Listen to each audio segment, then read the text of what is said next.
大家好，我是夏媽。用軟乎的紅薯做成香脆的風吹餅，只要簡單3步，在家也能夠實現自由，香脆好吃。傳統味道的風吹餅都是以紅薯為主，現在有很多新口味，像紫薯、南瓜、全麥都是可以嘗試一下。今天我用的是蜜薯，对半切開後直接上鍋蒸30分鐘。帶皮蒸的好處就是水分沒有那麼多，特別乾爽，剝皮也方便，像這樣子輕輕鬆鬆就搞定了，就是有點費手。搞定後用漏勺稍微碾碎，碾成紅薯泥，它中間會有一些粗顆粒或者是纖維線，用濾网過濾一遍。用刮板擠壓着刮還是比較快速，刮出來的紅薯泥真的就是細如沙，跟豆沙一樣的质地，特別的細膩。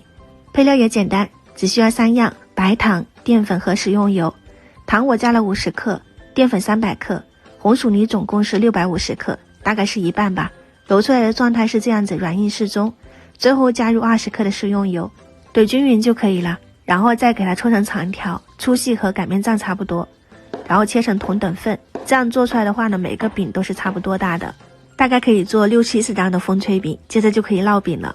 這個唯一的要求就是需要家裡有這種雙面壓的電餅秤或者是蛋卷機，預熱好後放入一個面劑，按壓緊實，然後的話呢可以聽到噼啪聲，翻面，然後再烙上幾秒鐘，再翻面，直到完全沒有冒煙就可以開鍋了。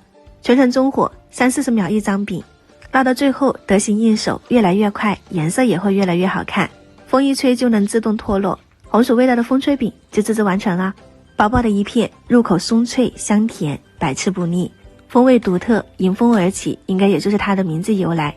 如果你也想吃，可以收藏起來試一下哦。喜歡我的視頻，記得關注我，我是夏媽，我們下期再見。